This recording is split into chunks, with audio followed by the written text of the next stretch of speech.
LinkedIn News. What type of rest do you need?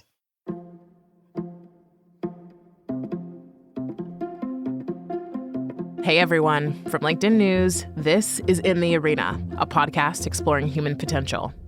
I'm Leah Smart, and every week you'll find me right here in conversation with bright minds and brave hearts, learning how we can improve our lives and our world by transforming ourselves. If you've ever experienced burnout or you're in it now, maybe you can sense it coming, I know this conversation is for you. I also know that if burnout is in your current vocabulary, you are probably a high-performing human in some respect. Here's the thing. We have all been trained to believe that high performance is about expending most, if not all, of our energy for the sake of being quote-unquote productive without end, and the promise of some external reward like praise or promotion or whatever we deem success to be. And we even go as far as to feel a little bit ashamed if and when we do burn out. But what I've realized is this hamster wheel of productivity actually just guarantees burnout over and over again. And I have definitely learned this the hard way from two of my own burnouts. A few years ago, I was talking to somebody who's a leader of a peak performance collective. They study high-performing humans all over the world, so professional athletes, dancers, singers, actors. And what he said was all of these people have cycles of something like training, game day, and rest. And when he said rest, I flinched. I was kind of grossed out, and I was curious, because at the time, I was equating rest with laziness. Well, 2 years and 2 burnouts later, I am much closer to undoing this belief. And I want to share a really simple way for you to change your mind about it too. Our guest today is an internal medicine physician, and lately she's been studying rest for a really good purpose. My work is really just about helping people have the energy to enjoy their life. I find that there are a lot of high producers out there who are sometimes producing great work and serving the world, but at the end of the day, they don't have any energy to enjoy their own lives and their family and the blessings in their lives. So I want people to have the energy to do their work and to have time to play and to just enjoy the life that they've built. So that's Dr. Saundra Dalton-Smith. She's a physician, she's an author, and a speaker who's dedicating her time right now to understanding what kind of rest we all need. Today, we're going to dive deep into Dr. Saundra's 7 types of rest. Yes, there are 7. I know, I was shocked too. And we're going to get to the bottom of why taking time away can make you enjoy more in all aspects of your life and your work. Most of us, we like the accomplishment of having completed something. And so the problem with that is you can get in this trap where you are continuously working, and it never feels like enough because you haven't actually taken the time to stop, to reflect, to actually evaluate if the things you're producing are actually leading you in the direction you want to go. You're just getting the high of productivity without actually looking at kind of the bigger picture. And so when I talk about rest, for me, rest is so much more than just sleeping and vacations and massages and me time and all of those things.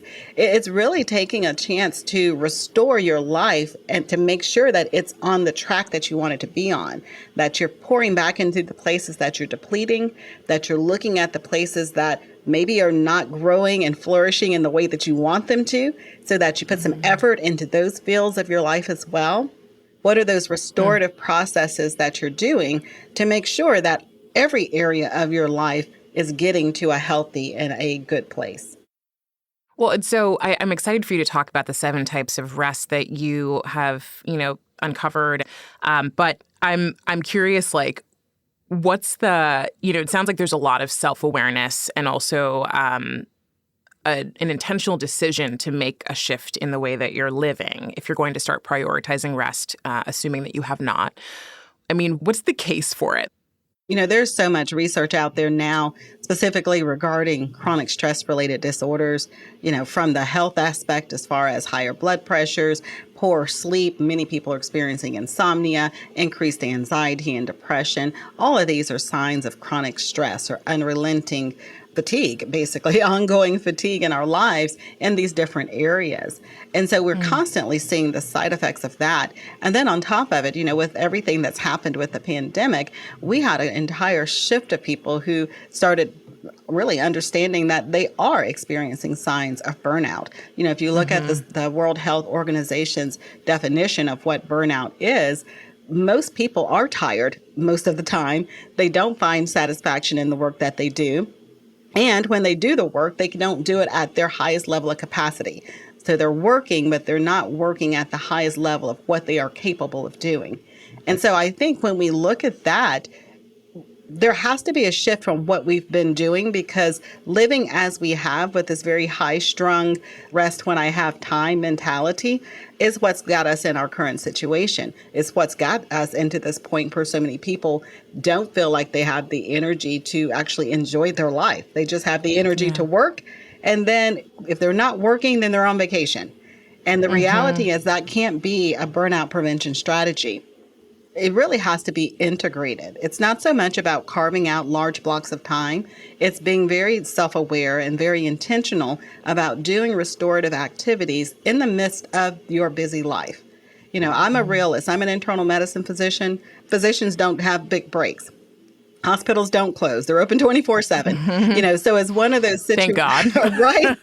So it's one of those situations where when I started looking at this, I couldn't look at it with a pie in the sky kind of mentality. It needed to be real life, real people can do this who have jobs that they just can't decide, I'm going to work from the beach today. That's great if that's your lifestyle, but that's not everybody. Most of us don't have those type of liberties. And so we need to be able to incorporate restorative activities, even if you're working on an assembly line. Companies I work with, that's the reality of it. Some of them are working on automobile machinery lines. Others are in tech companies where when we talk about driven, they're beyond driven. So many different companies that I've had the opportunities to work within and see how do we bring restorative processes inside of real life for real people who are simply just exhausted.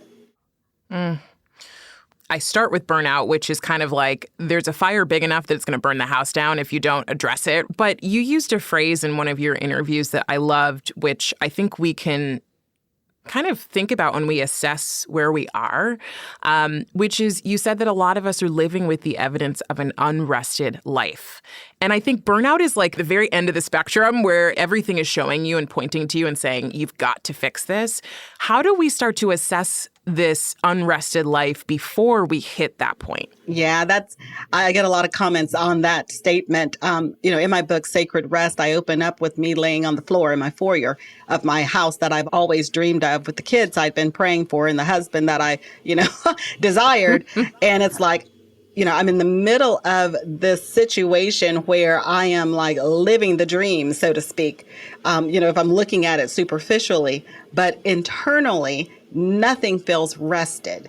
And to me, that's where a lot of people are. Nothing feels just as if it's full within my life. I feel like my relationships are always kind of running on empty. I feel like my physical energy is running on empty. I feel like my emotions are always being pulled in different directions.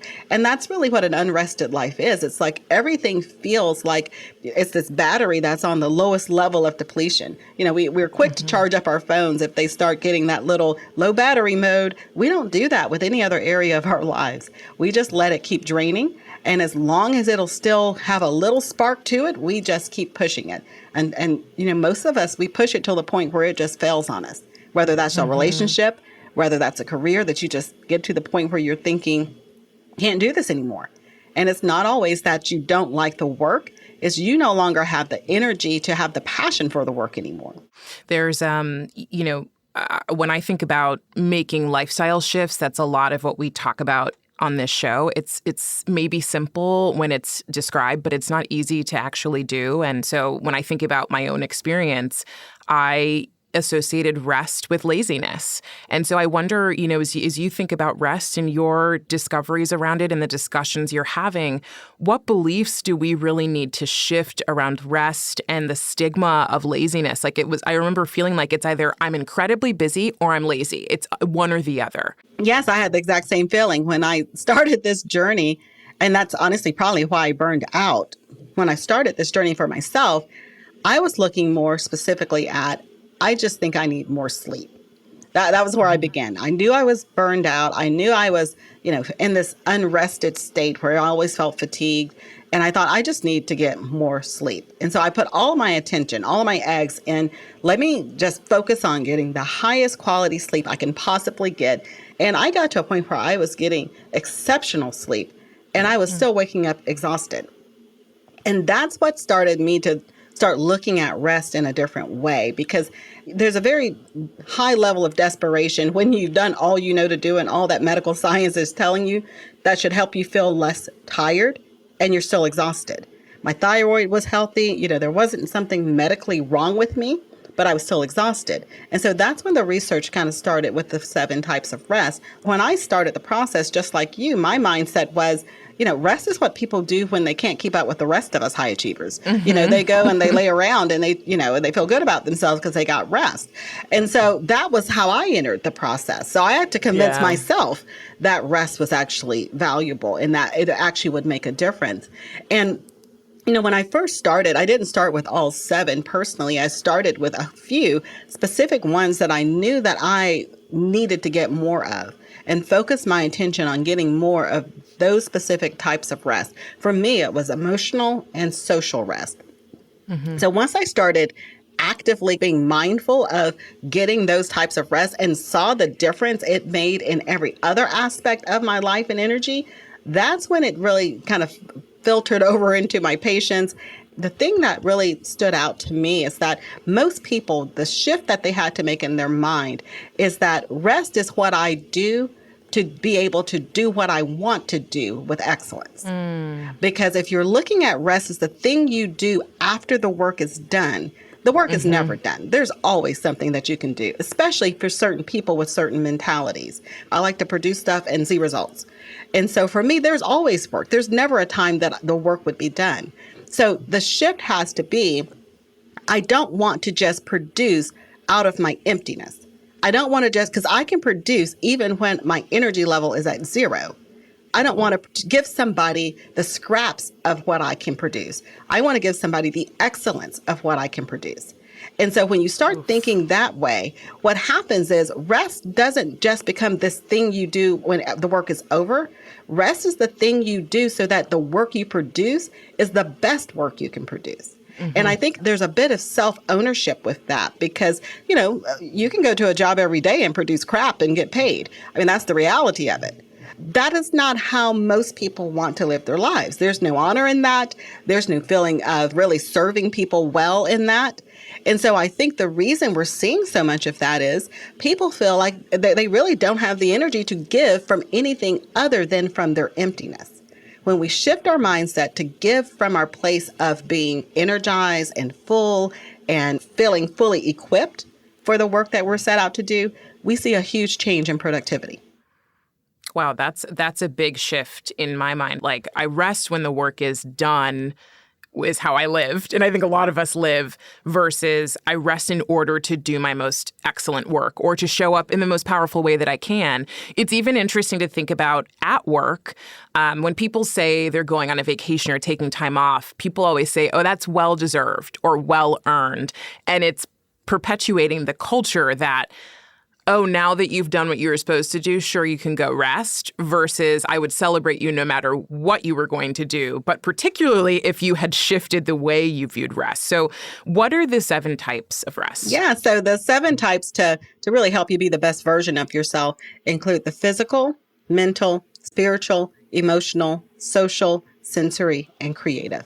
Got it. And can you give us the headline for each of those 7 types of rest? Yeah, so physical is probably the easiest. We're all aware of sleeping and napping, but sleeping and napping are just the passive forms of physical rest. You also should take into account the active form, which include things like yoga and stretching and leisure walks and those things that improve the circulation and lymphatics in your body. Honestly, even your body ergonomics with your workstation and your desk are all part of that active physical rest. Mental rest evaluates mindfulness activities and making sure you're doing things to clear your cerebral space so that your mind's not overly active. Someone who has a mental rest deficit would be the person who they find themselves being overly forgetful. They lay down at night and they can't shut their brain off. It's like their head is spinning through all the thoughts and ideas and they can't shut it down to be able to go to sleep.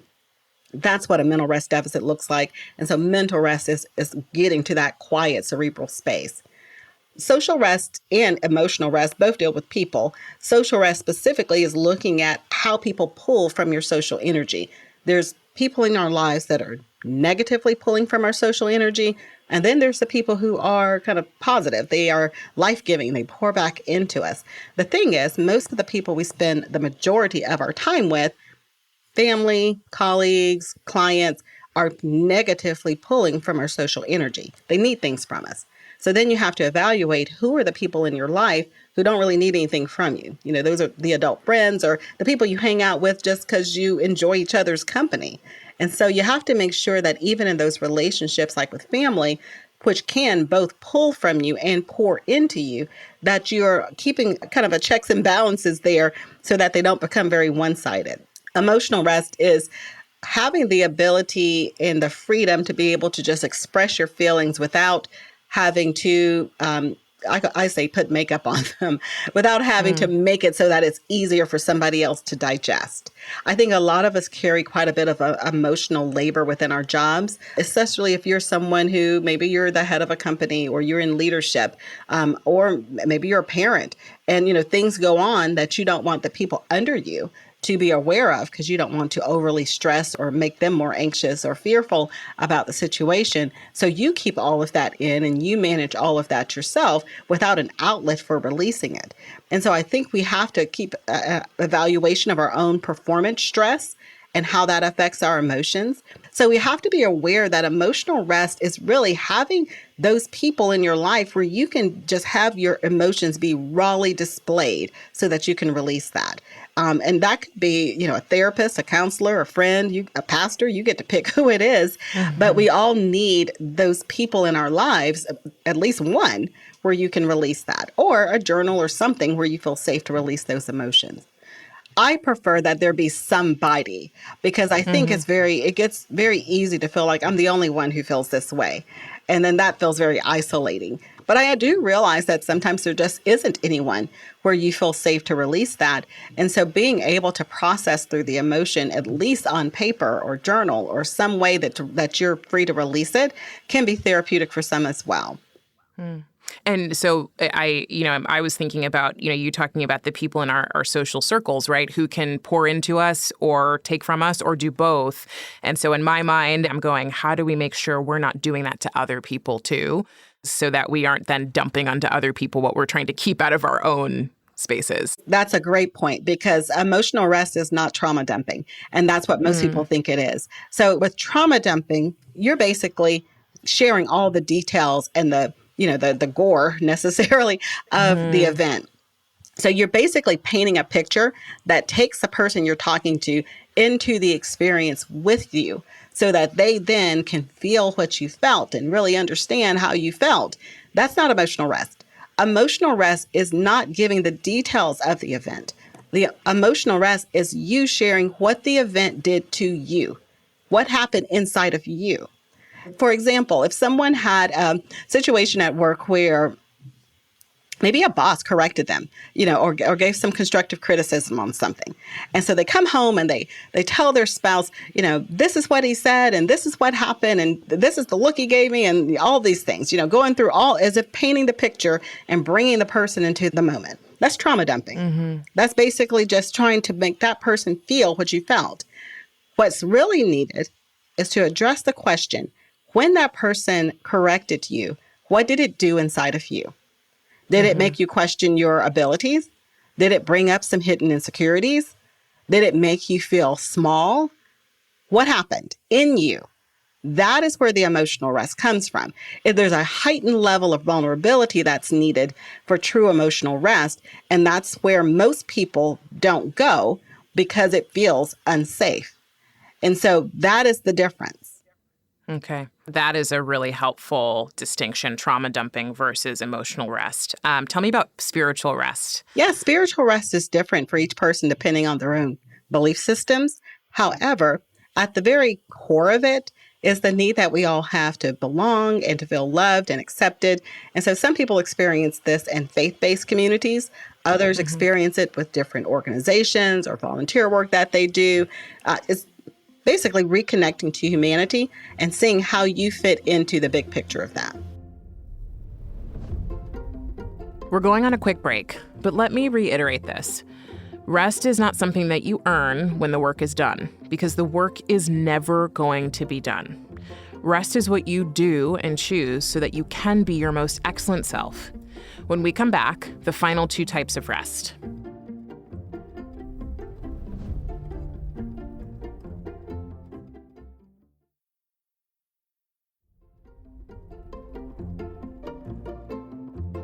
And we're back with Dr. Saundra Dalton-Smith. Now, before the break, Dr. Saundra took us through 5 of the 7 types of rest: physical, mental, emotional, spiritual, and social. And we're going to round out the bunch here with creative rest and sensory rest. Creative rest is the rest we experience when we really allow ourselves to appreciate beauty in whatever form, whether that's natural beauty like the ocean and the mountains and the trees, or man-made beauty, art, music, dance, theater. And what it does is it actually kind of fills back up that part of us that gets drained when we're using creative energy. Most of us use creative energy every time we're problem solving, thinking outside of the box, being innovative, coming up with new ideas. We're using creative energies to figure out our kids' schedules and matching them up with our schedules. We use a lot of creative energy, but because we're not artists or musicians or authors or whatever it is, we sometimes don't think of ourselves as creatives. And so this is a bucket that tends to get drained by a lot of people throughout the day. But because they don't view themselves as a creative, they don't really appreciate the amount of energy they expend in that area. And so the research that really stood out to me was that a large number of people are water creatives. In other words, when they are around bodies of water, they feel renewed, refreshed, restored. So the beach, the ocean, lakes. And so you would think that, I can only get creative rest then when I'm on vacation.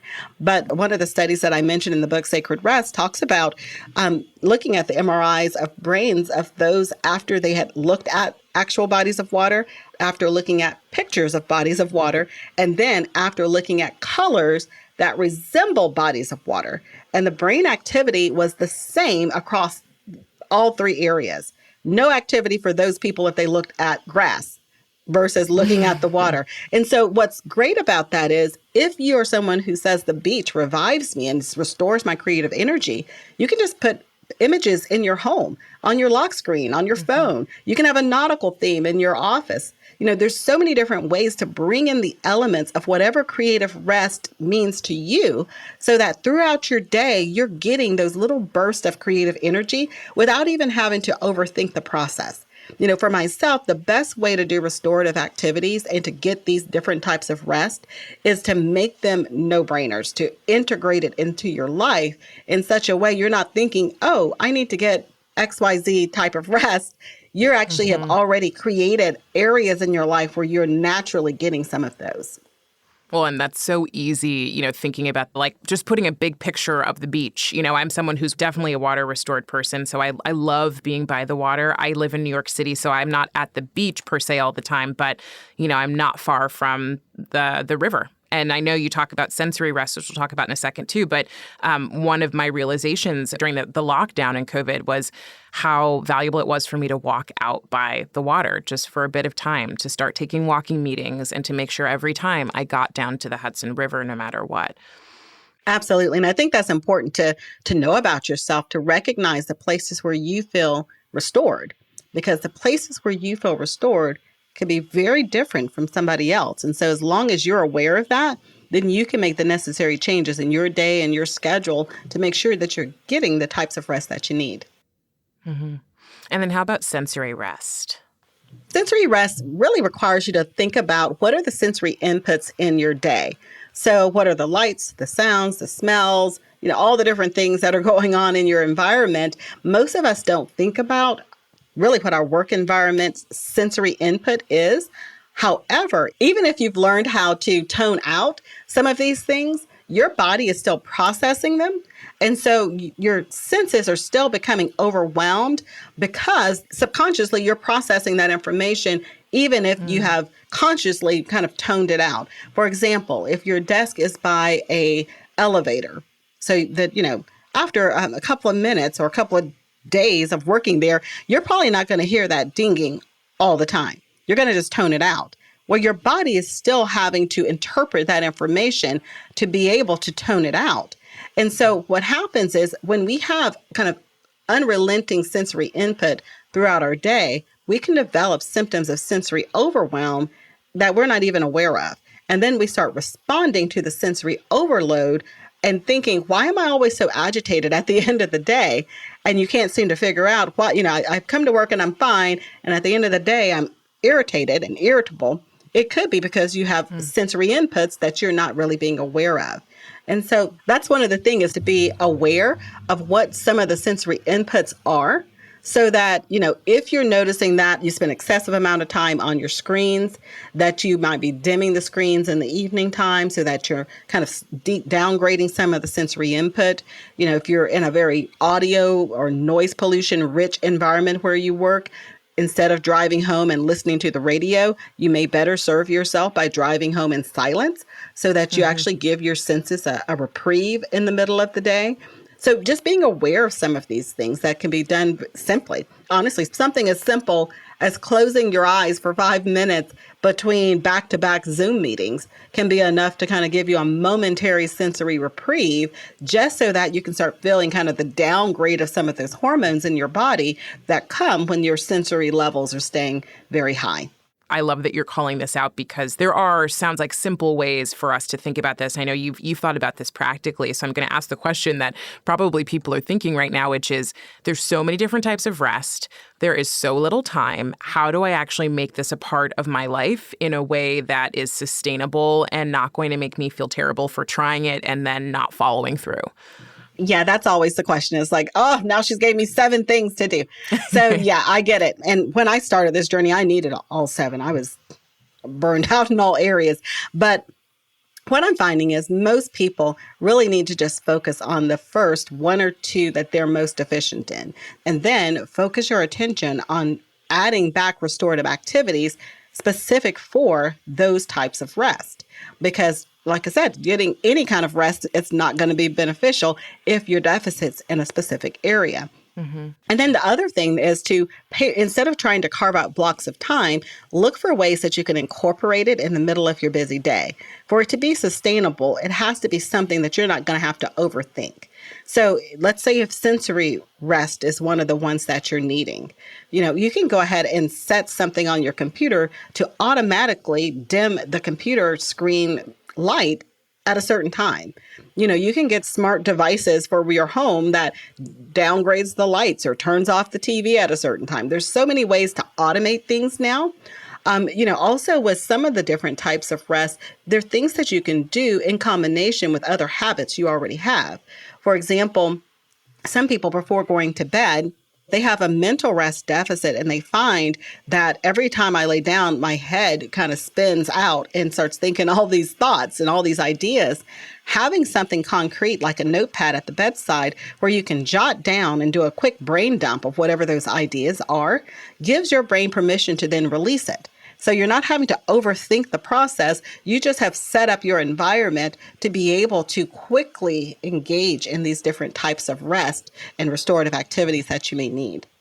And what have you seen in the people that you've worked with who have done this and done it successfully?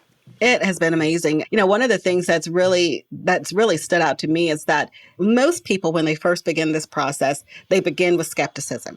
Those are the emails that I get. And those are, if you Google me, so to speak, there's been so many journalists who have put the 7 types of rest to the test. Every time they do that, they always come back with, I can't believe that 7 days of doing this made a difference. Because the thing is, it's not requiring you to actually change all of your life. It's basically letting you see the difference between empty and poured back into. And I think most of us, even though, we may have multiple buckets that are depleted, When you start pouring back into a depleted bucket, you feel the rejuvenation of that. The goal is not to try to keep all 7 at their highest peak level.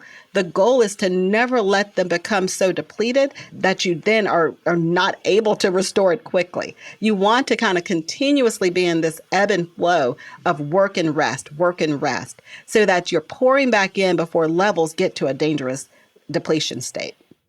Got it. It's interesting. I think a lot of us hoped that post-lockdown, post, the highest points of COVID, that life would, quote unquote, return to normal. We all know that that's not a reality necessarily. But we've entered a place now after, COVID, after the racial unrest, after so many things that have happened, where there's still things going on around the globe that we feel perhaps out of control with. So I feel like we are agitated by our work, probably by things in our home life. But then there are all these other things that we feel sort of out of control. What would you say to society as we kind of move through this process without the relief we were expecting after COVID? How do we think about rest now?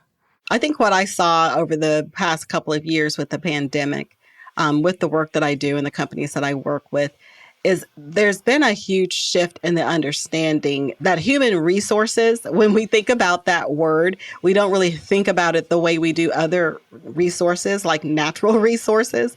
We're very conscious of needing to restore and keep the planet in a restored state, but we're not as conscious as we should be about keeping people in a restored state. And so that's what I'm finding right now has been a huge shift. Mental health quickly came to the forefront because that's always been something that we've been aware of. But more than just mental well-being, all of these areas that are mentioned, all of these types of rest are states of well-being. We need all 7 of them to be in a state of well-being for someone to truly feel as if they are the best version of themselves. And so when we talk about whole person well-being or whole person mentality or approach to either, medicine or to even in the workplace, for me, that is the shift that has happened with the pandemic, is this refocusing on the person who shows up at the office or shows up at the desk or the workstation. That person is more than just whatever job they're doing. They have relationships, they have a creative side, they have a passion side, they have a play side. They have all these aspects of themselves, and all aspects of themselves show up at that desk, even if they're not being used. And so we have to make sure that we're allowing people opportunities and giving them permission, so to speak, to be able to fill up all of those different areas. And I always say, don't wait for permission, take the permission. It's already granted. And I find that that's where most people really hit a wall. They haven't given themselves permission to get the rest and the restoration that they need. So then it's hard to give other people the go-ahead to get the rest they need. So we can't keep waiting for other people to give us permission to rest. I believe it takes more courage to be a person who rests well than it does to be someone who's burning it at both ends. Mm-hmm. You remind me of this phrase someone told me once, which is, you don't have to be sick to get better. So I think that's so powerful, and just appreciate that you're doing this work. It's very different than how many of us function, especially those of us who say, I'm a high achiever or I'm a performer, and we've been sort of trained to be this way. It almost feels like a break in our sense of identity. And so it can be so tough to break that cycle. But I think the work you're doing makes it practical and simple to be able to look at where we can integrate some of these things into our lives. So I am walking away knowing that sensory is one of my deficit areas. So I'm going to work on it. And with that, Dr. Saundra, I'd love for you to complete these 3 statements. The first is, better humans are well rested. Better work is energized from a place of your optimal level of capacity. And a better world has people who are not afraid to say no and who are willing to take a step back and do the things they need to restore themselves. Love that. Thank you so much for joining me today. I loved having you. Thank you. That was Dr. Saundra Dalton-Smith. a physician, speaker, and author of the book Sacred Rest: Recover Your Life, Renew Your Energy, and Restore Your Sanity. If you want to find out where you might have some rest deficits, check out her work at restquiz.com. One big thing before we go, honesty box here. I used to judge people who purposefully rested because in my world, I judged myself for doing it. Again, recipe for disaster, we've covered that. But also a great reminder that, as the lovely Brené Brown says, we judge in the places we are most susceptible to shame. So, cut yourself some slack here. You show up every day and you do the best that you can. You already deserve rest and enjoyment. We all do. If you're already brainstorming how to refill your cup, share this episode with someone else that you think could use a little recharge. And help other people like you find our show by leaving us a rating before you go. Even better, write a one-sentence review telling me what type of rest you need after listening to Dr. Saundra. I am cheering you on, and may it be a restful week. As always, you can find me on LinkedIn, writing about human potential and meaningful living. In the Arena is a production of LinkedIn News. The show is produced by Michelle O'Brien. Joe DeGiorgi mixed our show. Florencia Eriando is head of original audio and video. Dave Pond is head of news production. Dan Roth is the editor-in-chief of LinkedIn. And I'm Leah Smart. Thanks for coming on the journey with me, and I will see you next week.